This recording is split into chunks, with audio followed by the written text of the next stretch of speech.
Hello Year 5, it's Mr. Bachatsky here. I'm just here to prove to you that I can do one of these video things, and also that I know a little bit about mathematics at the same time. So today we're going to talk about order of operations. Now, our basic operations in maths, you would already know, are addition, subtraction, multiplication, and division. Okay.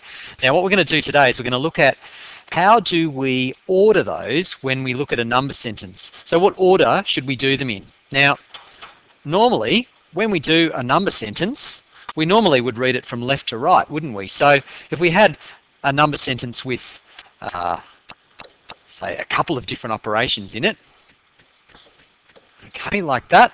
All right, that's a fairly simple one, isn't it? So we just read it from left to right. We would say 3 plus 2, okay, that's 6. 6 take away 1 at the end there gives us 5, and there's our answer. Okay, but when we have lots of different operations all in the one sentence, it gets a little bit different. So just down the bottom here, here's one I prepared earlier. Okay, right, so there we have quite a complicated number sentence. And look, we're going to come back to that one at the end, so don't worry too much. What we're going to need to do though is we need to know some tips and tricks to help us to be able to navigate our way through this quite complicated little number sentence. And the biggest tip I can give you is to learn a word. Bidmas. There it is. The word is Bidmas. Now don't forget that word, it's very important. I'm going to actually write it down the side, because like an acrostic poem, each of those letters stands for another word. Okay, now Bidmas tells us which order we should do all operations in a number sentence in. Now the B stands for, I should say, brackets. Okay, so anything that's inside brackets, we always do that first. Okay, that's number one.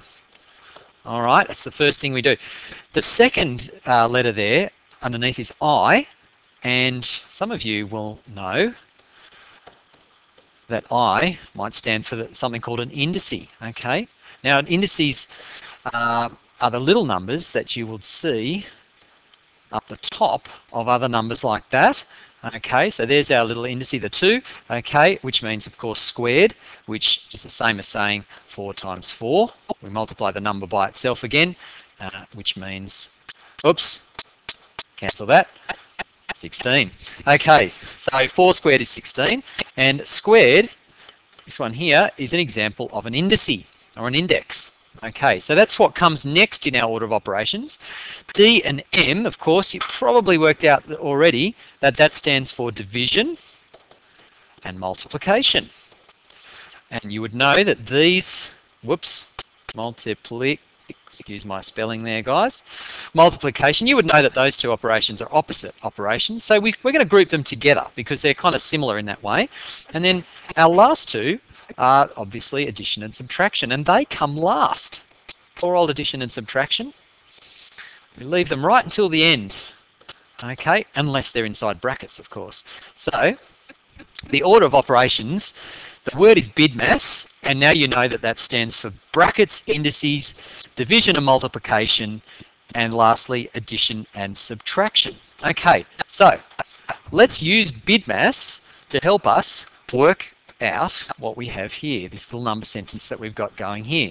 Okay, so what we have an example here of all of the operations, don't we? We've got multiplication, we've got just here, we've got an indice right there, we've got subtraction, division, and addition. So there we have examples of all different operations, and the key word, remember, is up here. We'll write it up here so we don't forget Bidmas. Okay, so what does Bidmas tell us? What do we do first? That's right, we do what's in the brackets first. So draw a wavy line under that. That's what we're going to do first, okay? So you can do that for me, I'm sure. 6 divided by 2, so we're taking it part by part. 6 divided by 2, we'll write the answer above that. 6 divided by 2 is 3. There it is. Okay, now let's leave that 3 there to help us to remember what that is. Okay, so notice that we didn't start at the 4. We didn't start under here, down this end. We actually started where the brackets were. So your eyes go straight to where the brackets are, hopefully, and that's the thing we do first. Okay, so we've got 3 inside the brackets. And what comes next in Bidmas? Aha, the I for indices. There it is there. Okay, where's our indice or index? There it is. Okay, the number 2 there. Okay, so we have to do this one here. Now 3 squared is the same as 3 times 3. 3 times 3 is 9. Okay, so the 9 is there. All right, so now what we have is we've worked out a 9, we've got a 3 inside the brackets. That value is 3. Okay, what's next in Bidmas? Now, remember that division and multiplication are the same kind of operation.